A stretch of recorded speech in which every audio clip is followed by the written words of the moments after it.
Hello, I am Steven Seagal.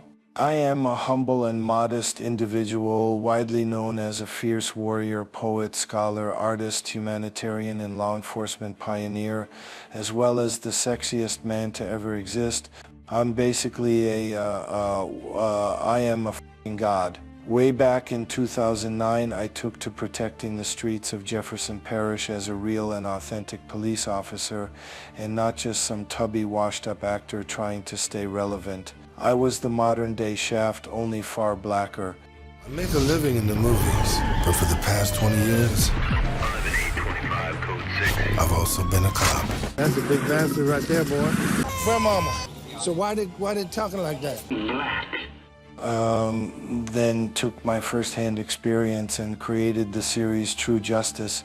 I was also the writer on the show, and I would have been director, but those fuckers wouldn't let me. Instead, I used Keone Waxman, who for some strange reason has directed a ton of my horrible movies, but he also bakes really awesome cookies and gives a mean BJ. Now f*** off before I will snatch your motherfucking birthdays. Everything just mentioned is completely true. Today we're going to dive into his real-life drama, True Justice, where he plays Elijah Kane, the head of some undercover police task force in Washington. The cases? All sorts of stupid shit, but only things that Big Papa Probiotic and his crew could solve. In the first minute, a young lady who introduces herself as the new item I'm the new item. I thought I'd stop by and introduce myself. confirms that the young actresses on set are basically just sex toys for Sensei to play with. I'm the new item. Bing, bang, boom. Unfortunately, she's a mixed race baby and there's only room for one ethnic fluid champion in this department. That means you're probably black and white. Yeah, that's right. See, we don't want black and whites.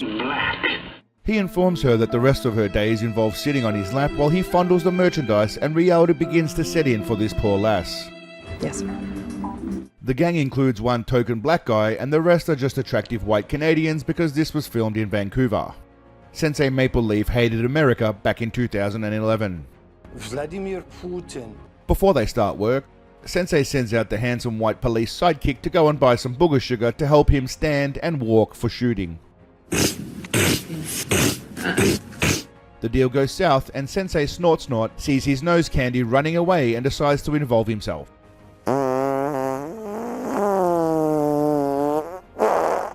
He teleports right where the bad guy is and then stands around for some face shots in between all the quick cuts and shitty action.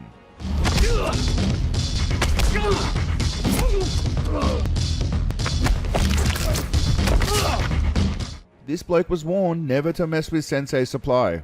Nobody listens nowadays anymore. Nonetheless, he got the goods, now he's on to get the bitches. You want to pronounce if I make me nice. Sensei's soul brother tells his fellow officer what to do with the dirty white boy before their planned meet-up for fried chicken and watermelon. Look, put this white boy back in the bucket and I'll catch up with y'all before I head out here. I mean, no offense to William Big Sleeps Stewart, which is also the least fear-inducing name I've heard in a while, but they decide to put a token black fella in the crew, and they go with, dare I say it, not the most attractive bloke with a bung eye. He kinda reminds me of the black Opie from Family Guy.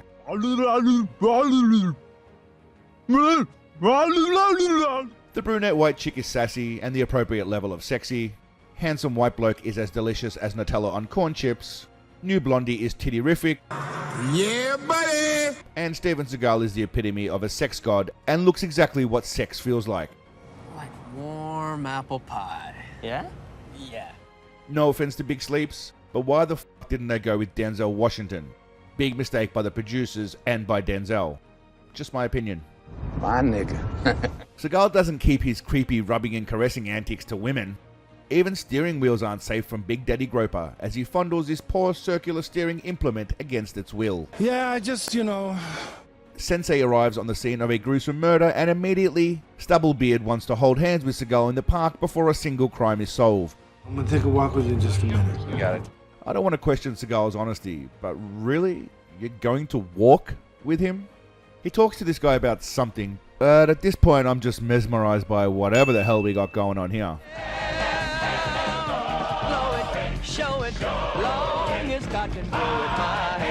This was thick, luscious, and carpety rodent era Seagal hair. That's not an insult, Big Daddy Diamond Dick. You know I love every version of you.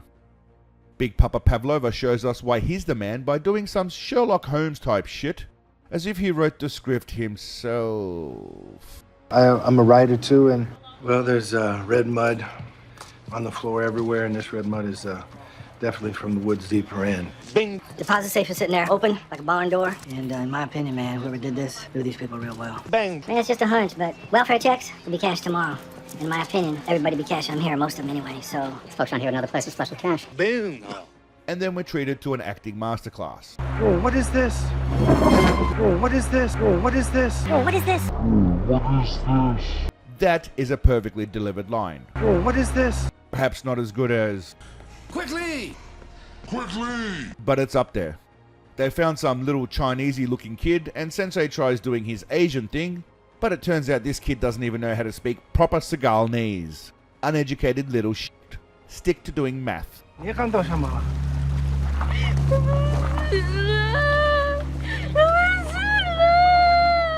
hello, please. Bing bong ching chong.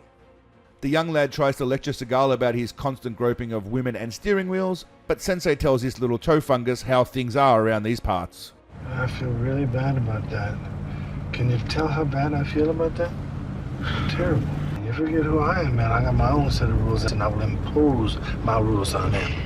Big Papa strolls up on some cracker honkies who don't take too kindly to Seagal's type coming around. You know. Folk. What are you doing here, boy? You got a pretty mouth, boy. Then he goes one step too far and insults Sensei's Native American heritage. Oh, come on, Chief. Just for the record, second reference to white boy in this one episode alone. It's a pity y'all white trash came in here and dirtied up the trailers. I'm starting to worry Sensei Circular Saw might be a touch racist towards white people. I'm not entirely sure what heritage or part of the US Sensei is from, and I don't know if he does either.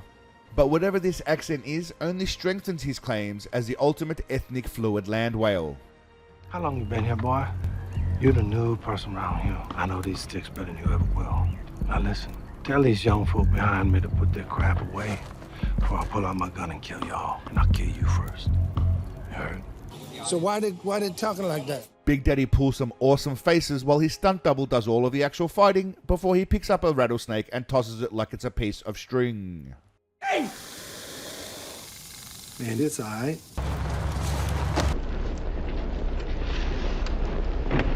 Now, I think I found a clue as to the origins of the infamous line, But it might could be an illusion. and where he drew his inspiration. He also confesses to being a creepy stalker. Damian means peeping Tom, so that might could tell you something. I don't know.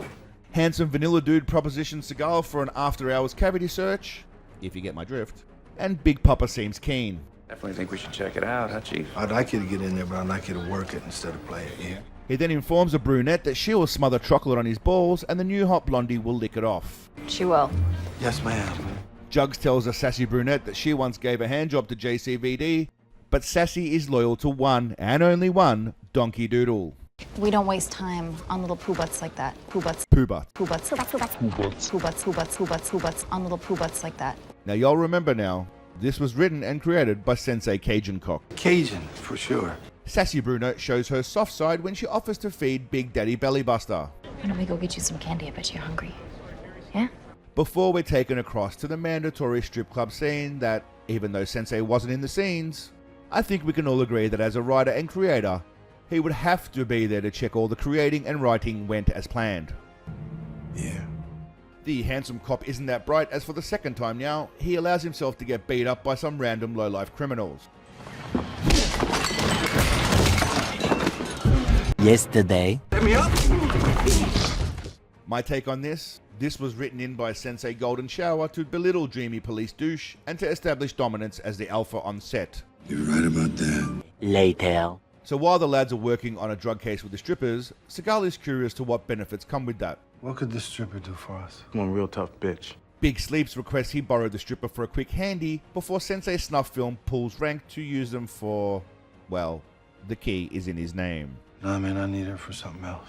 Can't have her. Meanwhile, the hotties are working on some shooting that orphaned the little Chinese lass, and it seems we might have a dirty piggy in the mix. She says she saw the woman here. Okay. She says the one in the hallway was the killer. Another strip club scene as the gang wait for some deal to take place, but oh no, it goes horribly wrong.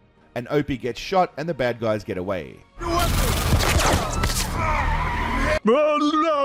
But only temporarily, because Big Papa comes in with his badass motherfuckery.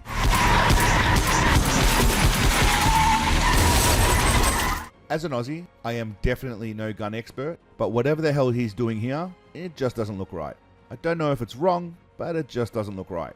I'm trying to pass down some of the secrets that have made me a master shooter.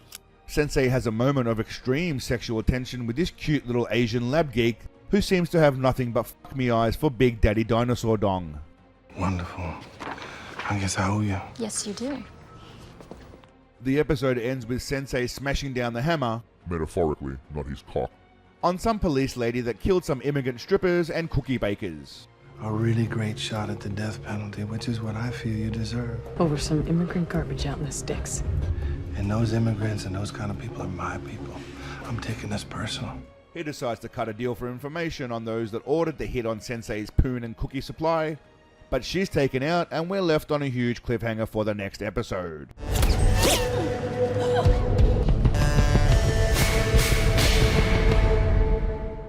For the record, these are movies that are just cut into 45-minute episodes for TV. So every 2 episodes is basically one complete masterpiece movie. Hey, the man was a pioneer. You're a piece of shit. And I'm ashamed of you. Alright, legends, what did we think of Big Papa Pound Town in True Justice? I think it's going to be an enjoyable series highlighting the brilliance of Big Papa Pandora Cock. Until next time, my friends, remember the key to acting is to not act. Oh, what is this? Always ask for consent from your steering wheel, but above all, stay awesome. Peace, legends.